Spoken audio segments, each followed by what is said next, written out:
দেখো সর্ব সমাজ, তোমরা তোমরা ভালো করে চেয়ে দেখো, একজন নারী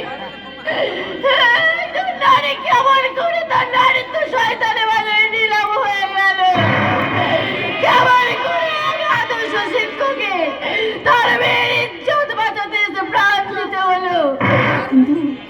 কিন্তু কেন কেন কে দেবে তার উত্তর?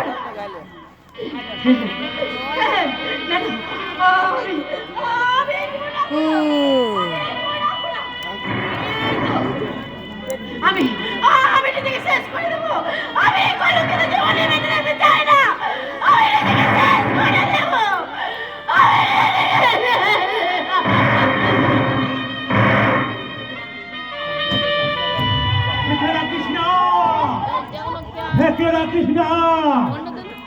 এই লজ্জা তুই এই ব্যক্তি সভ্য সমাজের বুকে আর আমি চিৎকার করে বলি, এ লজ্জা তোর নয়, এ লজ্জা এই ব্যক্তি সভ্য সমাজের লজ্জা।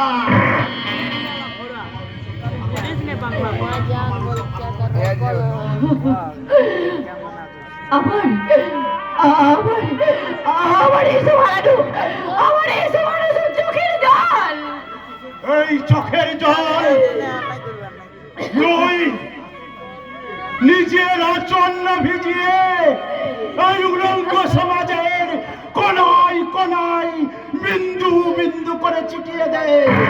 আর আমারও আমি চিৎকার করে বলি, এ লজ্জা তোর নয়, এ লজ্জা এই অবক্ষয় সমাজের চোখের লজ্জা। আর আমার এই নারী জীবনের কলঙ্ক ওই কালি তুই নিজে না মেখে এই বিংশ শতাব্দীর চেতনায় মাখিয়ে দে।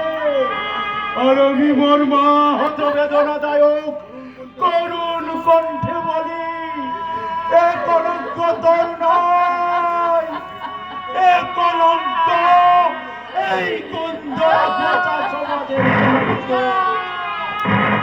দুর্গা!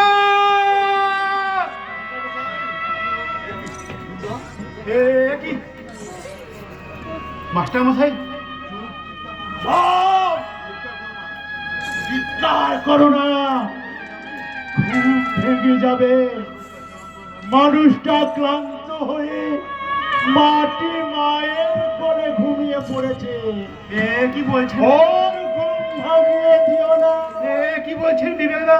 চুপ!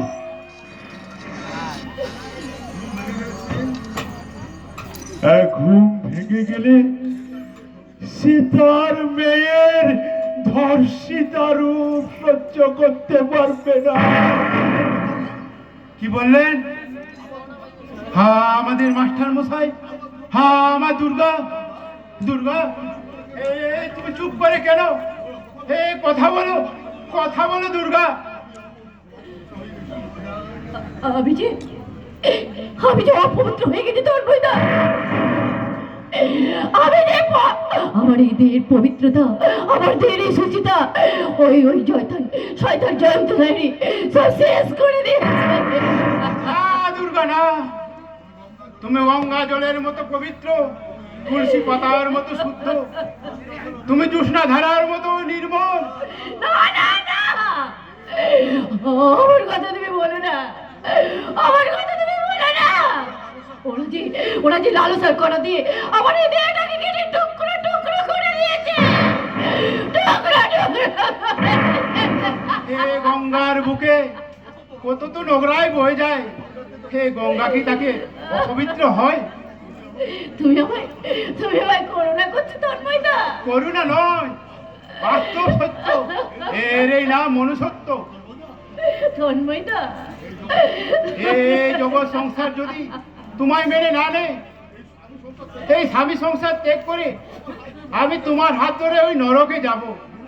ভুলে কোনোদিন আত্মসুখের নেশায় আমার এই দুর্গাকে ত্যাগ করে স্বর্গের পথে পাড়ি দেব না। না না না, আমি যে বোমা হয়ে গেছি, আমি যে পাষাণ হয়ে গেছি, আমি যে পাষাণ হয়ে গেছি। আমি তো এই পাষাণের বুকে প্রাণ ফিরে দিয়ে যেতে নতুন করে বাঁচতে চাই দুর্গা। উঠো, উঠো, যাবো দুর্গা যাবো, সংকোচ না করে আমার হাত খালি ধরো। ভগবান ধরো, শোককে জয় করে বেঁচে থাকার লড়াই যে তোমার জীবনের একমাত্র প্রাণ।